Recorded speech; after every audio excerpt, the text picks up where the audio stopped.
In today's show, we're talking about the Cleveland Cavaliers. What happened, what might happen in the future, how far can these young players go? We'll try and figure it out. Michael Bolton. Thanks, Josh. It's Michael Bolton here, and it's time for another episode of the Locked On Fantasy Basketball Podcast. Let's get to it. Let's get to it, indeed. You are Locked On Fantasy Basketball, your daily fantasy basketball podcast, part of the Locked On Podcast Network.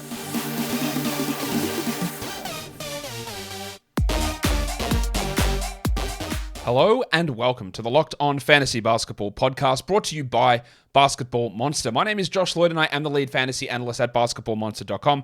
And you can find me on Twitter, as always, at redrock_bball, on TikTok at redrock_bball, and on Instagram at Locked On Fantasy Basketball. Today's episode is brought to you by Prize Picks. First-time users can receive a 100% instant deposit match up to $100 with the promo code Locked On. That's prizepicks.com, and the promo code is Locked On. Thank you for making Locked On Fantasy Basketball your first listen every day. We are free, and we are available on all platforms.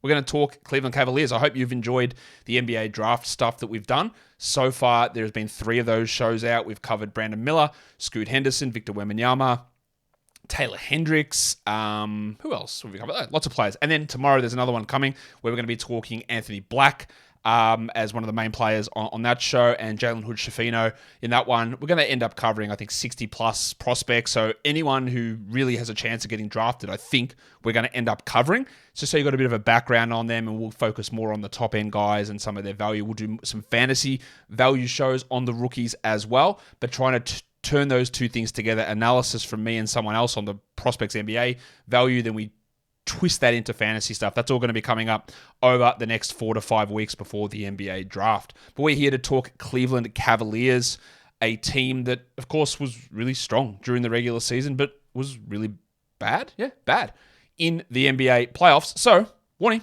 Let's get it on, Gilly. All right. They were, like, the last team review we did was the Memphis Grizzlies, and both of these teams finished 51 and 31. They had a net rating of plus 5.8. That's the second best in the NBA. The third best was the Grizzlies. Yet both of these teams were knocked out in the first round. The Cavs by the Knicks and the Grizzlies by the Lakers. And interestingly, you always hear about it all the time. Defense wins championships. The number 1 defense in the NBA was Cleveland. The number 2 defense in the NBA was Memphis. Yes, I know regular season and playoff defense can be different. But it is really interesting that those two teams with those very strong defenses got knocked out in the first round. I love the fact that we get parity. I don't think that I don't think that this devalues the regular season. I just think that it means that teams are different and teams are better across the board. There's no super strength teams, and really a lot of stuff can happen. This doesn't mean that this team's not good, because they are. 7th in offense for Cleveland, 1st on defense. They were really strong. They should have beaten the Knicks. And someone who, I'm not going to answer this guy's question directly, Cedric Phillips, who left a question, said, when were Cavs fans going to stop asking for JB Bickerstaff to be fired? They shouldn't stop. Bickerstaff is solid enough, but he's not the guy to take them to the next level, I don't think. I think you could find any coach. Any coach is very, very broad, not Stephen Silas or Dwayne Casey. I think you could find a lot of different coaches who could get this team to this level. Getting them to the next level, I think, is going to be the next challenge. And I'm not sure that Bickerstaff is that guy. A lot of people will disagree with that. That's fine. Look, he took them to be the second best net rating team in the NBA, a 4 seed, a 51-win season. That's all really, really good. But it does echo a little bit of, Dwayne Casey, coach of the year with the Raptors, get rid of him and you win the championship the next year. Yes, Kawhi Leonard's a big part of that. But it's all about certain little things and getting over the line. And coaches can have impact. They can't always have the biggest impact, but sometimes they can have enough when you've got the players there. And I think that's sort of where I sit with Bickerstaff, who I was never a big fan of when they hired him. He's done very well in the regular season compared to my expectations, but I also, if they fired him, they're not going to, but I wouldn't have a problem with it. Their best lineup was Mitchell, LeVert, Wade, Mobley, and Allen, so the 2 bigs there, but no Darius Garland, interestingly. And that lineup was a plus 23.6, only played 110 possessions or something, so it's not a huge sample, but it was the best lineup. That's not to say that LeVert is good and Garland's bad or anything like that, but The more interesting thing to me out of that was that the Mobley and Allen combination was involved in that best lineup that they have, which is always a little bit of a question mark as to what that lineup does moving forward. They've got some questions in free agency. They've got $13 million in cap space at the moment, or projected, according to Spotrac, $13 million. They've got the big name there, really. Is it a big name? It's sort of a big name. It is Caris LeVert. He's an unrestricted free agent. They don't have a first-round pick in this draft because they traded that pick to get LeVert. And they've got him. So what are they going to do? Are they going to bring him back? I would think yes. They've got obviously bird rights on him. I don't know who they get that improves that position or improves his spot on the roster. But I think he had some decent moments in the playoffs, LeVert. But overall, we sort of get the idea that he's a reserve. He's a sixth man. He's a great option at times when you lose some usage or ball handling in the first unit, that he can step up and do that. But he's not a long-term solution to be the wing that they need to play alongside Mobley, Garland, and Mitchell. So I think they bring him back. The other guys, Hull Neto, Danny Green, and Robin Lopez, I'm not even going to talk about those guys on this show. Green barely played. Neto was a fill-in until Rubio came back. Lopez is still a solid enough third-string center, but these guys are just going to float around and get signed to the last spot on a roster somewhere and not impact stuff. The other one is a team option on Lamar Stevens, who they started quite a few games this season. They'd start him at the 3, but they also start him at the 4 when Mobley or Allen were out. I don't really see it with Lamar Stevens, but I do think that they bring him back on that team option. It's pretty cheap. And then there's Dylan Windler as a restricted free agent. And can anyone honestly answer, have you ever seen Dylan Windler play? He just never plays. Multiple injuries. I thought he could be a really interesting player. First summer league I saw him, he looked pretty good. He theoretically could shoot. He could defend okay. He was a strong rebounder for his size and position, but nothing has translated at all into the NBA. So I don't think they're prioritizing bringing him back. I think he's done, to be honest. He's shown me nothing across these 4 years. In terms of the draft, they don't have a first-round pick. They do have pick number 49, and according to my mock draft ADP database, that would lead them with Grant Nelson, really strong athlete, but not someone that's going to impact too much. They're not going to be able to make moves up to get solid picks in this first round, I wouldn't have thought. So the draft's going to be a relative non-event, I would expect, for the Cleveland Cavaliers. But we did get a question from the legend Raphael Johnson from RotoWorld, who says, do any of their current wings have a shot at legit fantasy relevance next season? And Raph, I can answer this question really quickly. It's no. Who are their wings? Isaac Okoro, Caris LeVert, Lamar Stevens, Dean Wade? No. The answer is no for any of those guys.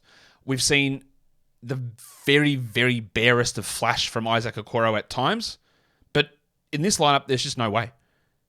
They're not going to touch the ball enough. They don't have enough skills or shooting ability or defensive ability in terms of generating defensive stats to be that guy. Even if LeVert started and played 32 minutes a night, he played 30 this season. He doesn't get enough of the ball. And Isaac Okoro gets even less of the ball, and Dean Wade gets even less of the ball. I don't really see how it happens. The perfect guy for me on this team is OG Anunoby, but I also think that OG Anunoby is a perfect guy on almost any team. But these players they have, there's just too many deficiencies in their overall game. Plus, the way this team plays out, the way it looks, the way the roster sits, you're just never going to get the ball enough. You're going to have the occasional corner 3 opportunity, and you don't want those guys to do any more than that.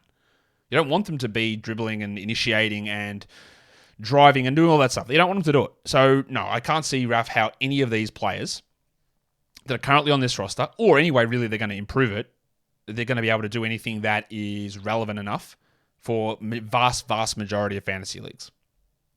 Today's episode is brought to you by Prize Picks. Prize Picks got a great deal going on at the moment. The $1 Million Daily Superflex promotion all through the NBA playoffs and through the NBA Finals. Every day, they'll pick one Prize Picks user to get a chance to win $1 million. After 8 a.m. every day, one entry that's placed after 8 a.m. will be randomly selected. And if you get all 6 of your Prize Picks correct, you get $1 million. If you get 5 right, you get 80,000. If you get 4 out of 6 right, you get 16,000. It's a great deal. You could just put in your regular Prize Picks entry and they'll pick you out and you got this chance to win $1 million. If you do it, don't go with 6 overs. Really hard when there's one game a day in the NBA to hit 6 overs. Just not going to happen.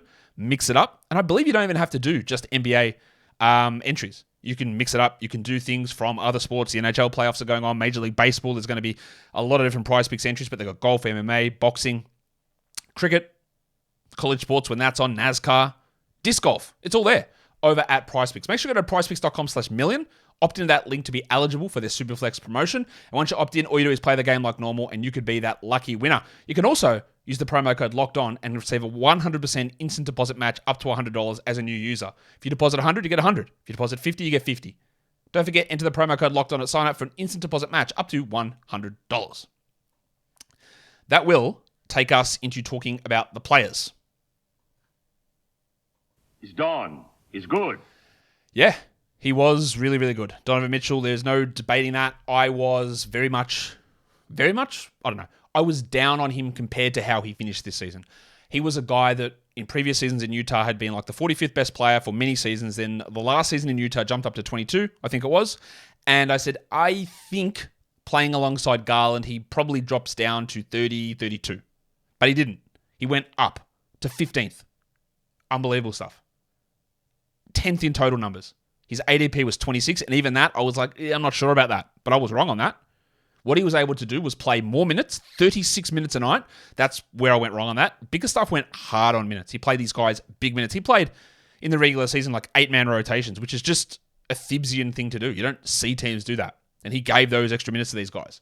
Mitchell also was able to keep a strong steal rate, 1.5 steals. He averaged 28 points, 4 rebounds, 4.5 assists. Now, one thing I nailed, I said he's not going to get as many assists on this team, and I was right with that. That did drop. But he was able to increase usage and increase minutes and get the steal rate there as well, which elevated him way up. Now, we'll see it later on as well, but he did have some peaks and troughs in his numbers for sure, and he had some struggles in the playoffs, and a lot of the shooting stuff early in the season was crazy, and that did drop off. He ended up 39% from 3, 48 from the field. These are all really good numbers. His advanced stats are amazing. 17th in Darko, 96th percentile EPM, 95th percentile LeBron. He's just a really, really good player. Would I be looking at him as an early second-round player next season? Probably. I look at those numbers and go, okay, what's the issue here? Is it the 36 minutes? Well, I'm not sure they're going to get significant depth in to reduce that. Is it 32 usage? It probably sticks. Could the 39% shooting from 3 drop? Yeah, but that's not super high. 48 from the field? Yeah, but it's, again, not super high. So one of the things I've always called out for Mitchell in order to become this player, because about 3 or 4 years ago, I said he can be a top 10 player, top 15 player. He needs to get his free throw rate up. And he has. And that's it. Like that was what he needed to do, get 7, 8 free throw attempts. That was one of the things that I would call on for him to do back in the day in Utah. Like they're not fully up. They're only at 5.5, so there's still room for that to improve. But he was able to get here through big usage, big points, and good steals. The steals is the only iffy thing there to me. You look at his fantasy points graph, there were some games missed in the middle of the season where he had some soft tissue stuff where, again, they always rush them back. That's what that singular dot is there where the rush back comes and then he gets hurt again. But overall, he played 68 games. He was relatively healthy. He was relatively consistent, and he was a guy that beat through ADP and it definitely exceeded my expectations. He's just a very, very good player, deserved All-NBA player, and I'm not sure where a big drop-off comes for him at this point. It will happen in 3-4 years, but he's established, I think. We're pretty good with that. Let's look at his teammate, Darius Garland, who the year before was like a really strong player, like a 20s player, and I did expect him also to drop back. I also thought that he might finish 1 to 2 spots ahead of Mitchell, and that did not happen. But he still had a really successful season, 35th overall in per game, 32nd in totals, 42 in points leagues, and ADP of 30. So that's sort of right about the mark where you want it to be. He's only 23, so he is nowhere near his peak. If people are worried about the Mitchell-Garland combination in a dynasty league, this is a great opportunity to get Garland. There was someone, and I think they deleted the tweet, they tweeted at me when I asked for questions about this show, like when are they going to move on from Garland? And I was about to seize on that tweet and copy it and put it in as the question, but I think it got deleted, so I didn't see it. I didn't get a chance to grab it. But what are you talking about? Why would they move on from him? You know how good he is? Like, he's really, really good. He's 23. By the time Mitchell's 31, Garland is going to be 27, the same age as Mitchell is now. So while Mitchell hits the downside, and Mitchell might leave in 2 years. Who knows what he does in free agency? 2 years, I think, or is it even next year? Mitchell is not a guaranteed player to stick around. Like, I think he will, but he did not choose to come to Cleveland. He didn't choose that. So that doesn't mean that he is always going to stick around or always want to be here. That's not what any of that means. So if I'm looking at Mitchell's contract, he's got 2 more years. And then he's got a player option. But like he might be gone by the 2025 season. And like I said, Garland will be, when Garland's 27, Mitchell's 31. There's plenty of growth here. He's still averaged, adjusting to a new teammate, 36 minutes, which is huge, 27 usage, 22 points, 8 assists, 1.3 steals. And shot 41% from 3. The difference is like his percentages are basically the same as Mitchell's. The assists are double. The steals are about the same. The rebounds are low. But the thing is different is 6% usage difference. And that dropped his points. He still had an EPM at an astonishing plus 4.4, 95th percentile. He was still top 40 in Darko. You can see how good he is in that number. 97th percentile overall in estimated wins. He's still, I think he's highly, highly underrated, Darius Garland. And while Mitchell is going to run this show and is going to be the guy that's talked about all the time, you can get a really strong player in a dynasty league and have him be a third-round player, and in 4 years' time, you might have a top 12 guy on your hand when the baton changes over and Mitchell becomes over the hill. Not over the hill, but past the peak, and Garland's at the peak. 27 to 31. It is a difference. And it is hard to see that when you've seen the two play together this season and Mitchell's done everything. Not everything, but he's scored better and been the bigger usage guy.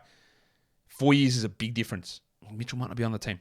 I think there is, it's not a huge buy low on Garland, but there's something there. He had some issues at the start of the season, like I think he got whacked in the eye in game 1 and like lost his vision for a bit, and that's where you see these gaps in play at the start of the season, and that did impact some of his shooting early on, but overall, it was just a really solid season from Garland, and I still think there is improvement to come from him. I think he can be a 25-point scorer. I think he can average, maybe not Trae Young 30 and 10, but 25 and 9. I think he can do that. I think he can hit over 3 threes a game. I really, really like what Darius Garland can do. Playoffs were okay for him. Not too bad. You know, they obviously need to be better. He had some really strong, effective moments in EPM. I think he's just a really good player. As simple as that. And I think there might be a little bit of the undervaluation of Garland at the moment. Let's talk Jarrett Allen, who, I'm not going to lie, I'm a little worried about. Nothing you see here, like 49th ranked player in categories, that's fantastic. 67th in points leagues, not quite as good, but it's all right. 43 ADP, look, that's right on where you're talking. He's 23. Like, this is not an old player. He's not 23, that's the wrong age. He's 25. My bad, 25. He's really good. But I worry a little. 33 minutes, 16 usage, 14 and 10, 1.2 blocks. 64% from the field, 73% from the line. You know, my thing that I'm focusing on centers at the moment is what do you impact? He's a 3-category guy. Great field goals, solid rebounds, okay blocks. That's it. You're positively contributing 3 categories. Is he ever going to stretch out and hit threes? Probably not. Assists, no. Steals, no. Like, he shot 10% from 3. It's never going to happen. Free throws aren't bad, but they're not positive, 73%. He really struggled in the playoffs. And I think we all can look at this team and say the best version of this team has Evan Mobley as their starting center. That's not to say Jarrett Allen can't continue to carve out a really strong career and a really valuable situation or go to another team and be good. He's 25. You've got 5 to 6 more years, probably 5 more years of him as a top 100 player, I think. But the 33 minutes, the role here in Cleveland, I am not 100% sure that he is doing this in 2 years' time. I'm just not. I think that when you try to optimize what you can do as a team, you've got to, Mobley has to be that guy at center and get shooting at the 4 and a more switchy perimeter defensive player there. So if I had him in Dynasty, well, he was awesome. He was great. 92nd percentile EPM, 40th overall in Darko, 76th percentile LeBron. The graph is great for him on that Darko. Like, it's really strong. He's an impactful player. And this is not to say that his fantasy value is going to dip or anything like that. Because I think if they do move on or he gets traded, he still will be good. But the 33 minutes might not stay. And I'm not sure what growth he has in his game overall. So I'm a little... He also looked really bad in the playoffs, which is a concern. So I'm a little concerned as to where it goes for him. And I don't think that we look at a core, or that he's a core piece of this team necessarily. I think that if I was the GM, and I'm not, clearly I'm sitting here, but if I was the GM, I'd be like, what can we do to upgrade? what is our move? Who do we look at that can be the guy that pairs with Mobley? Because I wouldn't say you'd look at Mobley and Allen and go, we're set. These are our 2 starting 4 and 5, and we've got that for 6 years. I don't think you look at it that way. But you might look at it differently. And if you do, hey, tell me. Drop it in the comments. Do you think differently of Allen? I think he's good. I think he's really good. You can see the drop-off in the playoffs there was pretty bad. I think he's really good. I think he's a strong center. But if you want to go to conference finals or the next level above, I think you need to be looking at strategies to improve that. Let's talk about the guy, Evan Mobley, who was 56th in category leagues this season. I thought his -1 rank would actually jump him a little bit higher, but it didn't. It was 47th in points leagues, 56th in -1 rank. He had an ADP of 40, which, again, remember ADP is an average, so there were a lot of people drafting him higher than that. A lot of the mock drafts I did, he was going 33, 34, which felt really high. Because one of the things, again, we talk about with him is A, how do the rebounds and blocks go up playing next to Allen? B, the usage has almost no chance of going up significantly because Donovan Mitchell's joining the team. Minutes, sure, that all went up. And it's all going to be about efficiency. He was still good. He played 79 games, 34 minutes. He had 20 usage, 16 points, 9 rebounds, 3 assists, 1.5 blocks. But that jump to be a third-round guy didn't happen. Obviously, he was a fifth-round player. You could make an argument, if you're in punt builds, he's fourth round, whatever. That's fine. So it's a little bit of a miss, and I was pretty skeptical of that. But he's just turning 22 right now. He was still unbelievably impactful. He finished, third in Defensive Player of the Year. 81st percentile EPM, 96th overall in Darko. You can see that impact graph. He's really good. But he shot 68% from the free throw line and 22% from 3. Now, when I look at his numbers compared to Jarrett Allen's numbers, I can look at these numbers and go, they are going to improve. I know that he's going to be able to be, I don't know. I feel like he can be an 18-point per game scorer easily. I feel like he can get to 0.8 threes a game. It's not big, but it's over double what he's at currently. I feel like he can average 10 rebounds. I feel like he can average 3.8 to 4 assists. And I feel like he can go to 1.7 blocks, which makes him a top 15 player. I don't think that's going to happen next season.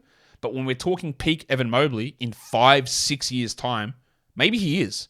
20 and 10, a 3, 4 assists, 2 blocks, a steal, 55, 30, 78. I think that's reasonable for the talent that this guy is. So, if you are a little down on him with free throws, and I know, because I got multiple questions, hey, what can Mobley do? Can he ever improve his free throws to be a better player? I think that if you're looking at him from a fantasy perspective, and you're looking at him in your dynasty league, don't worry about that. That's not the issue. You can be a good fantasy player. Shout out to Luka Doncic. Shout out to Giannis. Shout out to Shaq. Shout out to Anthony Davis. Without being a positive in free throw percentage. You can do it. Shout out to literally, arguably, the greatest player of all time, LeBron, who at times, basically his whole career, has been a negative in free throw percentage. Don't let that, he shot 67 from the line. Don't let that devalue him. If you've got this guy who I think's got tremendous upside, you just work around it. You just figure stuff out. You don't have to be good in 9 categories. That player, there's one of them. It was Kevin Durant. I don't even know if he's that guy anymore. And Kawhi Leonard, they've been that guy. It doesn't matter. Don't focus on that. Can he improve? Yeah. Can he get to 74? I think he can. Could he hit 80? I wouldn't be surprised. I don't think he can, but I don't think he gets 80, but 77 is not crazy. But it doesn't matter. What you want is 23 usage. You want 18 to 20 points. You want to play center. You want to hit more threes. You want to get another block or 2 by playing center. And that's all reasonable. And if the free throw comes along, oh well. But don't let your life be ruled by what someone ranks because they've got a bad free throw percentage. Because you'll just devalue a player too much. Towards the end of the season, Jarrett Allen missed time, and you can see that blue line on his fantasy points graph really start to rise. He started to put together huge games. And I think he's going to improve next season, Mobley, but I don't think the full true explosion is going to come until about age 24, 25, when he is playing center and Jarrett Allen isn't. I'm still massively buying in on him as a top 15 to top 12 dynasty guy, I think. Playoffs were a little bit iffy for him. And this is why I think he needs to play as a center, because the three-point shot might not ever be reliable, so you can't have him and Allen together long term. That's how I feel.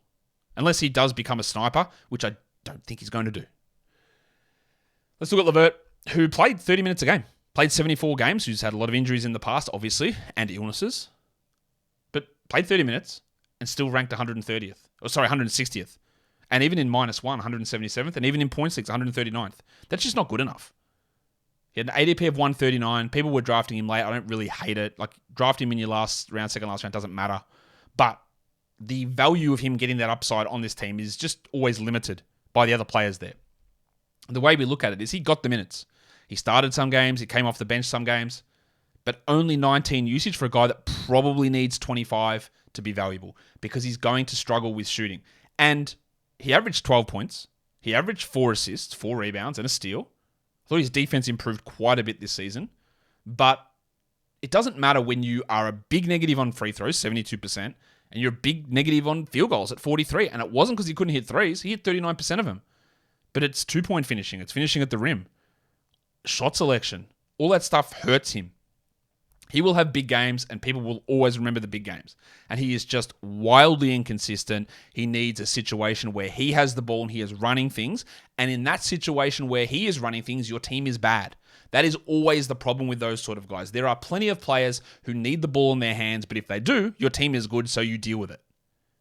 But when a guy needs the ball in his hands to generate usage and assist rate, and it means your team's bad, then it might flash for a year or two, and then it drops away. Because teams go, this is ridiculous. We can't do this. And that's a little bit, he's a worse player than DeJounte Murray, but it's a little bit of the DeJounte Murrays. That we saw DeJounte Murray with the ball in his hands in San Antonio, racked up these numbers, but it didn't make the team good. So ideally, you want a situation where he's not the guy running absolutely everything. Again, he's levels better than Caris LeVert. But those sort of situations, let's even go back to the Spurs again. It's Keldon Johnson from this season. You don't want these guys to be the number one. Or even like a strong 2, because your team's going to be bad. And that's always one of the things I think you need to focus in on Dynasty. He's also 29, LeVert. So he's starting to hit a downslope. And you can see his Darko graph. Like, there were some nice little peaks there, but it didn't look pretty. His Darko was 280th in the NBA, 67th in EPM, 67th percentile, 28th percentile LeBron. Like, they're pretty bad numbers. He had some moments. The blue line peaks a few times on the fantasy points graph, but it really is like Garland or Mitchell out, we love what LeVert does. Garland or Mitchell are in, we hate it. It's a simple equation. And they're not going to deprioritize other players to get LeVert in, even though I think he'll be back, and I think his defense improved. I think he can be valuable, just not really for fantasy. You can see his EPM. Strong through the playoffs, strong towards the end of the season. He was on a real heater at the end of the season as well. Shots were going in. He was defending really well. Is he the long-term starter? I don't think so, but I do think he's going to be back. I don't know what to make of this guy. Isaac Okoro, drafted at pick number 5 a few years ago. He is his extension eligible? Yeah, this is his 4th season we're heading into. He started games, but didn't. Like, he got benched many times because the offense just isn't there. 22 minutes only. That's a real downturn from the first 2 seasons, and it's again one of those things. You get entitled minutes as a top 5 pick, but as a team starts to get good, if you're not there, you're not there. Like, you're out. And that's what happened, really. 76 games. He's only 22, but he's got a horrible fantasy profile. And it's why at the time when we did Dynasty rookie rankings in that draft, like, I think he was 13th or 14th on my list, like, not top 5. And that's why, sidetracking, but when we talk about this year's rookie Dynasty class, is that there's none of those guys who are going to go at the top who have bad fantasy profiles. Every one of them is good. A guy like Okoro would have translated as 360th when I try and put them in to compare with others. And like Mathurin was like 280th last season, and Ivy was like 270th or whatever. And you go, they're pretty bad numbers, right? You look at, like, there's like the top 10 guys from this year's draft, and like everyone's like 140th or better. You go, oh, well, what? That's crazy. That's where the value lies in that draft class. It's a different story to guys like Okoro, but look, 6 points. He hit 36% from 3, but he never takes them. He's a good defender, but he averages 0.7 steals in 21 minutes. Like, it's not enough. 49 from the field, 76 from the line. His impact is all right. He's a better real-life player than a fantasy player for sure. I don't think there's real scalability here. 12% usage. And this is part of the reason he was benched, is because he'd be out there. He'd defend okay, but you're not a threat at all on offense. And when you're playing Mobley and Allen, who can't shoot either, you can't afford Okoro out there. But the problem also is with Garland and Mitchell as your backcourt, you need a defender. So it's the problem with him is you need him out there for defense to cover up the backcourt, but then he screws up your offense if he's out there too much. And that's why they consistently chugged through that position to get different guys in. And I don't think that offense is ever coming. We're 3 years in. He had I think a 3-game flash at the end of his rookie season, or maybe 5-game where he played well. But that was a weird situation where players were injured and he was just rolling for some reason. They were just giving him the ball tons. And I just don't think it's ever coming for him. He's improved. He's an impact player. He's not an impact player. He's a good, positive, useful player. But there are going to be situations, plenty of times, where he becomes relatively unplayable because of the offense. The bad sign on the fantasy points graph is the red line, which is minutes, is well ahead of the blue line. So very much under a point per game player, which is bad. And then his impact graph jumped in the playoffs, which is always encouraging. Again, useful player. Fantasy-wise, I don't ever think it's coming. Dean Wade's, I was going to say an interesting player, but he's actually not. He's boring as shit. But what he is a guy that I thought was weirdly used this season. His fantasy numbers are never going to be there. He's 26. He played 44 games, 20 minutes, 10 usage, somehow less than Okoro. He shot 35% from 3. He's been a good 3-point shooter in the past. Had multiple shoulder injuries this season, which cost him. But I thought their lack of playing him was pretty telling. Now, I think he's more of a 4 than a 3. But they just have such a lack of a perimeter defender who can shoot that they tried to shoehorn him into that spot that was left open by Lauri Markkanen going. And it didn't really work. I thought Bickerstaff did underuse him at times, but I also think Wade didn't play particularly well. His impact stuff is rough. It's okay. It's not dreadful, but it's not great. And it felt like a little bit of a lost season for Dean Wade. You can see on this fantasy points graph just gaps everywhere. Some of that is injury with his shoulder. Some of that is DMPs from the coach. He never really settled into a role. I would have loved for them to say, well, he's starting. We'll play him 27 a night. Let's see if he can turn into a 38% shooter from 3 and get 10 points a game with 2 triples and stretch the defense and provide solid perimeter defense. But they never really gave him that strong opportunity, and he definitely didn't seize it. So he's 26, so he's not washed up. He's not too old, but he's also not a player that I think is going to have particularly long longevity. Long longevity, that's a bad use of phrase. I don't think he's going to be that sort of a player. And he really did drop off as the season went on. And again, just so many blue dots on that graph where you can see of just missed time or times that he was out through DMPs. And I think it's clear he's not the answer, but I think he's probably a little bit better than what we saw this season. Let's go to the next guy.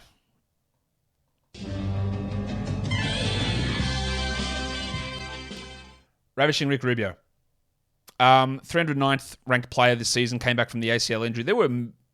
I get into arguments with people for my opinions on things often, which is fine because I'm putting out opinions and you can disagree with them all the time. But there are many, many people who suggested that drafting him was a good idea.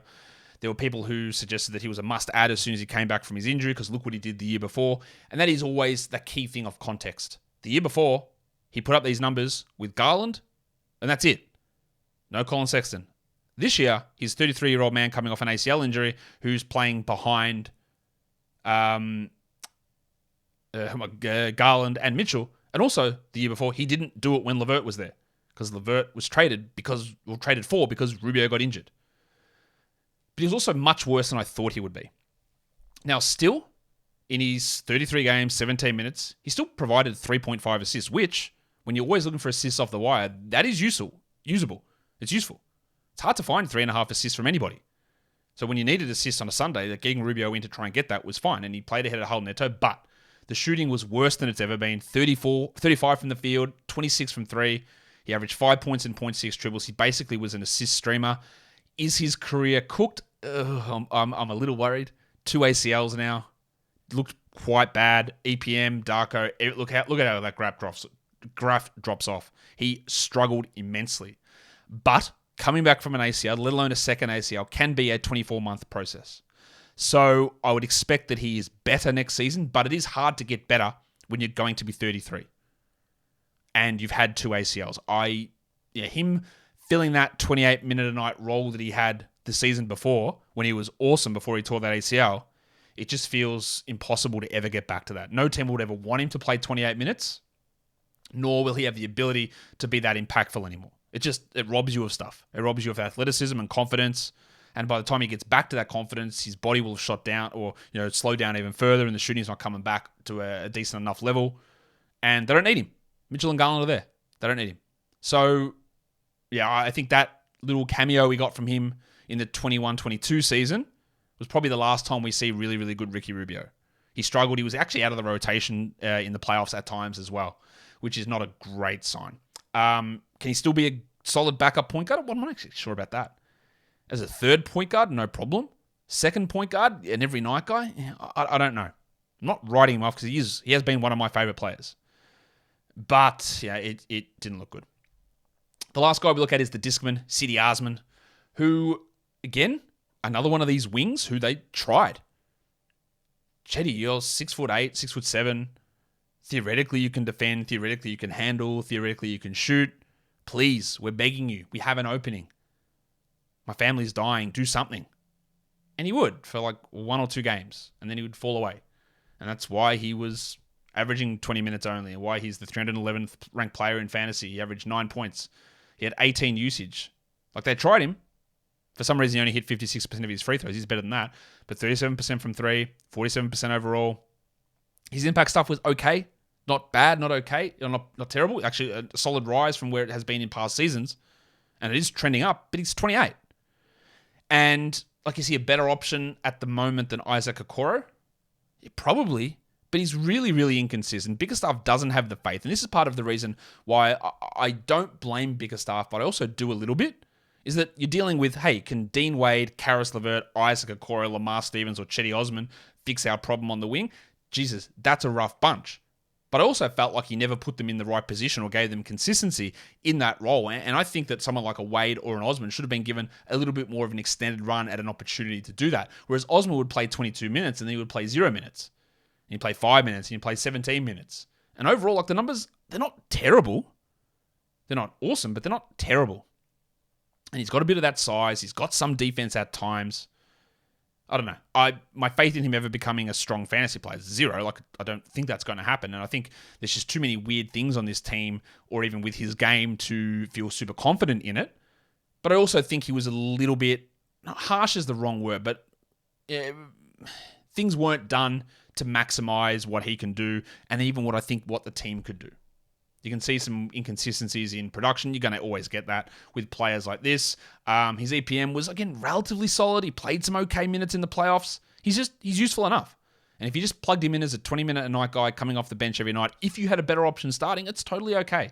I don't have as little confidence in him as what JB Bickerstaff has, but inconsistency is a real problem for Cedi Osman. We've seen that over many, many years. And he's 28 now. The last guy I'm going to talk about is a player who I don't really know about Lamar Stevens. They played him probably too much, in my opinion. He would start games at the 4. They don't really have many backup 4s. Like, their backup 4s were Isaiah Mobley, who I'm not going to talk about. I don't really think Isaiah Mobley's got any real high upside. They would try Mamadi Diakite in that spot. This is part of the reason why they sort of have to go Mobley and Allen, is they have no 4s and no good 3s. None. There's no one there. So they play Stevens there. He's very undersized for that position. His fantasy value is 0. 26 minutes a night, 18 minutes, 14 usage, 5 points, 32 from 3, 45 from the field, 70 from the line. As a bloke playing basically as a power forward, you got to finish better than that. His advanced metrics are all nasty. 400th in Darko, that graph. You can see how far below 0 it is. 33rd percentile EPM, 6th percentile LeBron. And one of those guys that I think that they probably gifted more minutes than was necessary. Can he look rugged as a defender? Sure. Does that mean that he's a good defender? I don't know. I don't think that he is, but I thought that he was given too many minutes and too many opportunities. So they have a team option. They'll probably bring him back because they don't have other options, and I don't know how they get better there, but this is not the answer. This is not even a rotation answer moving forward. If Cedi Osman was 2 years younger and the same age as Lamar Stevens, I'd have more faith in Cedi. But they're sort of both in the same era, and it's just a bunch of nothingness with these wings. But he hasn't ever shown any shooting capabilities. Defensively is okay, but he's almost as big of a negative, I think, offensively as Isaac Okoro. I don't think he's a worse defender. So I didn't really understand a lot of the JB Bickerstaff infatuation with Lamar and the starting minutes of Lamar. I didn't really get it. It was one of the things I just didn't understand. I think, like, Lamar's got this team option, but if they decline that team option, Does anybody sign him? And I think that's always a question you ask these players and these teams. Like, if you get rid of this guy, is someone rushing to get him? And I don't think the answer is yes. And that is not great. But that will do it for me today. Don't forget to follow this podcast, Apple Podcasts, Google Podcasts, Stitcher, Spotify, and on the Odyssey app. If you're on YouTube, you thumb it up. Leave those comments down below. Tomorrow, draft prospects with Stephen Gillespie from No Ceilings. Already recorded that. It was a good show. So make sure you go and check that out, guys. We are done here. Thank you so much for listening, everyone. See ya.